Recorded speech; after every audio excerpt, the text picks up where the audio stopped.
Eamon O'Carroll, a pleasing performance by the Bradford Bulls, returning to winning ways against Swinton this afternoon. Yeah, obviously very happy. We've been disappointed the last 2 weeks, rightly so. I thought the boys put themselves in a great position today and did as we practiced, did everything they said they were going to do. And I thought they handled the periods of pressure much better than what we have done the last couple of weeks. So yeah, I'm happy. What's the most pleasing aspect of today's win?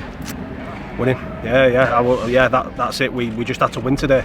You know, even if it was a scrappy win, we needed to win for us. And you know, I don't say that too many times. We look at the performance a lot, but I just said to them, you know, like, we have to get this one done, and they went out and did it, and they did it in spectacular fashion for periods, which was really good. I just said to them, God, it shows you when you do as we say and we practice and you're all invested, just how good you can be. So look, I'm just really happy for the group. They're in there, happy, smiley again, enjoying a beer together and singing our song, and that's what makes me happy. Good to see at the end, you know, you're going over and thanking another large travelling support. They certainly enjoyed themselves in the sunshine here. Yeah, I think they did. Yeah, but it's important to do that. So I do that when we lose as well. I think that's really important. So, you know, they were loud today, and it certainly doesn't go unnoticed from the group. In terms of what happened last week, and you mentioned that lack of game management and leadership, it was certainly out there in abundance this afternoon. Yeah, it was, but we did lack it at periods as well. I think, you know, you see the back end of the game there, we throw an intercept when we probably don't need to, and you know, I don't think we handled you know, the going down a man each very well either. So you know, that's important that we look at that. But what we did do, you know, for the other probably hour of the game was we were really strong. So no, I don't want to sound like I'm being negative here, or anything, because I'm certainly not. I'm really happy with the result, but those are the areas that stick out to me and go, right, okay, we need to be better there. Always a tough place to come here. Certainly in that first 10-15 minutes, you were put under a lot of pressure. That defence once again, Eamon, it was the path to victory. Yeah, they turned up for each other again. It probably wasn't perfect. For large parts, certainly the try we conceded, we needed to be better there. But you know, we're getting decent at it because we're having to do so much. So I say that every week. But yeah, look, that's another area I'm really happy with. We turn up for each other. I've got so much confidence in them when we're defending our line. I thought, you know, on the flip side of that, some of our yardage defence was really strong today. I really liked how we restricted Swinton, who are, you know, a real tough team, and they'll challenge you there. We spoke about their backfield during the week, and you know, I thought we were, you know, in negative meters there sometimes as well. So I thought we set a real high standard there, and something I want us to continue to do so. Certainly saw a lot more fluency in attack. Is that the benefit of Jordan and Tom Holmes having an extra week together? Yeah, it is, and I think having Bruno back as well, I think that helped us. You know, he's a calming influence on the group, and he'll kind of figure out what's going on around in the middle, when we need to pass, when we need to carry the ball. When we moved it at the right times today, and our edges were able to execute. So I think he played a big part in that. Certainly, there was a purple patch in that first half. I think there was 8 minutes and 18 points with those bang tries, and that was certainly pleasing. I don't think we've seen that this season, knowing maybe the Keefler game either side after half time. Yeah, that was a pleasing factor, and it's down to the group, the way they went after that period. You know, that was down to them. They kept it really simple, and you know, got the reward for doing so. So again, yeah, I'm really happy with that. And we got our reward. More importantly, when we look back at that, we can go, look, you did this and you got your reward for it, which is really pleasing. So hopefully we continue to do that. And there was a period in that first half where I think Swinton had 3 or 4 repeat sets, and you managed to defend that, and then you go up and score that try just before half time. That must have been a real stomach blow for Alan Kilshaw and Swinton. Yeah, probably, but you know, I focus on us and what we're doing. I thought we did really well to handle that period of pressure, and then, you know, we always talk about when we've been under pressure, flipping it and putting it back on the opposition, and that's not always scoring points, but certainly in terms of how we finish our set and with our territory. And you know, luckily enough for us, we had enough in the tank today to go and turn that into points, which is really pleasing. Obviously, 3 goal line dropouts forced. That's another pleasing start. I mean, you've obviously took advantage of the large in goals areas here to your advantage. Yeah. Well, the boys did. Yeah, they're big, aren't they? So, but no, last plays was a big theme for us this week. How we kick the ball, where we finish our sets, where we start our defensive sets. That was a big theme for us today. So, you know, I'm really happy with how we kind of went after that area. I thought we were good, and I thought we were much cleaner in backfield, which again was an area that we've been working on, because we've obviously been very, you know, I won't say very poor, but we've not been up to our standard. And you know, the boys have worked extremely hard in training to make sure that they tidy up that. And I thought they were fantastic today in that area. I thought Aiden picked up everything, as did George, and young Dougie on the wing did his job there as well. So that allows us to get our yardage sets going, you know, in a better field position. So huge credit to them today, not just for today, but for how they've been working in training to rectify that. Still a couple of areas what might need improvement, Eamon. The restarts, a couple of errors, going into touch, conceding a dropout. Yeah, absolutely. My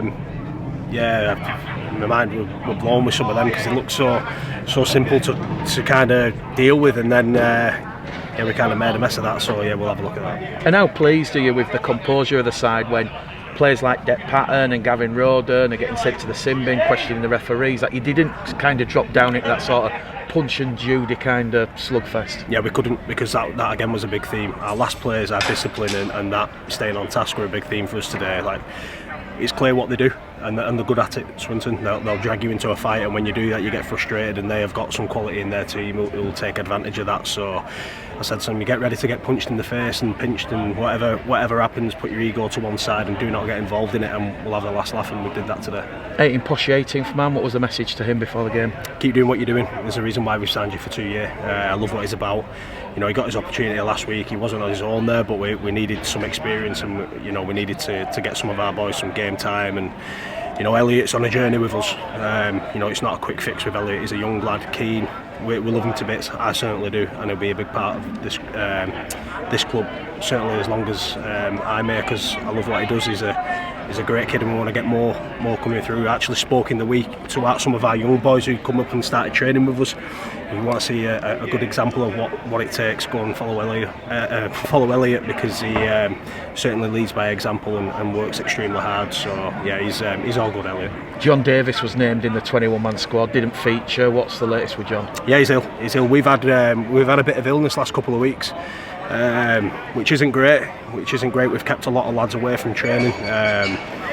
He's probably coming through the other side of it now, but you know, it hurt us last week against Widnes. It wasn't the reason we lost at all, but we had Kieran Gill, Tyree Knott, Joe Rundle. Like, Joe's not been with us all week, so I didn't want it ripping through the squad again. So we went with who was fit today. So hopefully JD's good to go next week. Does it make it that little bit harder for you with what's on the horizon next Sunday, with that game against Wakefield, with such a strong performance here? Yeah, it does, but I'll welcome it because I've not been in that position, and JD's a quality player. He's one of our senior players, so you know, we missed him for periods today, and we'll always miss him when he's not in the team. So no, look, I'll welcome that. And just a quick one on next week, Eamon. A real good confidence boost for the squad and yourself and the club ahead of what is a big occasion at Odsal. Yeah, I think it's important, you know, that we learn from what wasn't great over the last 2 weeks as well. We got some positives out of the Widnes game. We certainly did. So it's important that we take on board of the things we've done well, but learn as well, because if we have too many of them periods against a quality Wakefield side, we won't achieve what we want to achieve this year. Eamon, you mentioned that real focus on your last players. I thought the tries were really clever. Like, it was always the right gap, the right pass, the right kick through. That nothing was aimless. That must have pleased you. It felt like there was a really good idea, whatever you were trying to do on the sixth and final tackle. Yeah, you know, it's something that we've been working on for probably 6 weeks. We don't feel like we've been strong in that area at all. So fair play to the boys for taking ownership, and you know, they've been working hard on it in training. But today I saw what we see on the practice field. So you know, credit's got to go to our spine for executing that. Definitely. You talked to me in the past about sometimes you need to sort of stay in the grind and do the hard yards before you get those opportunities in attack. I mean, sometimes I'm like, never sure that, always sure what that means, but you saw that today, the fact that you really got off that first quarter now and then scored that lovely try with Zach. Is that what you mean by just sort of doing the right things at one end, and that way you might get your opportunities at the other? Yeah, absolutely. The try Zach scored was exactly what we highlighted in practice, exactly what we practiced on the training field, what we saw in video. So that was really pleasing. We all looked at each other's coaches and like, right, good, that's a great start, you know. And we didn't think we'd go up straight away and score points. Certainly not, because they're a quality outfit. But it was something that we practiced, and to see the boys do it and then execute it is really pleasing. You talked a bit about Bruno there, and I think that's a good part. I think particularly with maybe Dan and John, JD missing, how massive was it to have Bruno in there today, because it was another inexperienced head JD's maybe been that one a lot recently, and it was Michael today. Yeah, well, he's our captain, and there's a reason why he's our captain, because of the influence he has. And I think I mentioned this a week ago. It's not just what he does on the field in terms of our games; it's what he does around the group. He's been injured, so he's in our meetings, but just to have him around training, the standard goes straight up, because he doesn't accept anything other than high standards. So that's really good. And lads are getting on board with that, and you kind of notice when he's in, he makes other people around him better. So that's the quality of him. We talk about people around him better. I think obviously Mitch at hooker. I think Mitch started the season absolutely on fire. He was amazing. Maybe he got off a tiny bit in the recent weeks, but I thought he was brilliant today. What did you make of Mitch? And do you think maybe Michael influenced how well he played today potentially a little bit as well? Potentially, but I thought Mitch was one of our better ones last week, if I'm honest with you. I thought he responded really well to being on the bench. His effort defensively is outstanding. I can't question that, and I think we're seeing now as the ground starts to firm up, he's got a good running game as well. So no, Mitch has been good for us. I've been happy with majority of his games, to be fair, and he's the first one to hold his hands up if he drops below standards. So love everything Mitch is about, and he's playing great at the minute, and he did so again today. Someone else who runs really well, obviously out on the wing, is Blackie. Obviously he's had a tough season. Obviously came back, did all right. With today, was that to do with the illness, or was that managing his game time after he's been out for a long time? What was the idea with Ben not being able to play today? No, he was due to play, and then I was watching our reserve game on Thursday after we trained, and he gave me a call and said that his ankle was a bit sore, so we felt it was right to rest him. He already came back early from that injury and didn't go down the surgical route, so we felt it was best just to manage that the best we could. So hopefully he'll be okay. And now are we on Sam Hartless as well?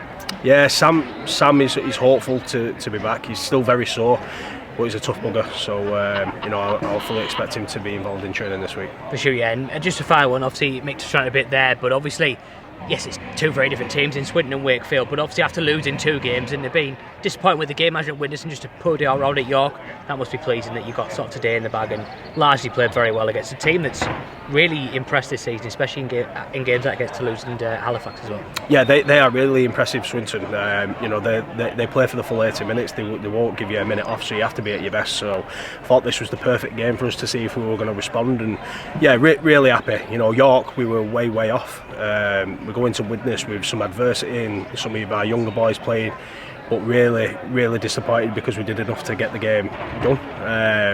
We let ourselves down in that department, but today we responded in a good manner in the way that we want to. So we'll take positives out of that. And one proper final one. I've seen a few games where you've been unlucky, where you've had 3 or 4 go off injured in one game, but it seemed like a clean bill today during the game. Was that good, or was there anyone that picked up any little thing? We didn't put Aribi back on. He was struggling with a little issue, but we don't think that's too concerning. So other than that, I think everyone came through. What was that issue with? Just I think a bit of a niggle to his shoulder, so he'll be all right. Cheers.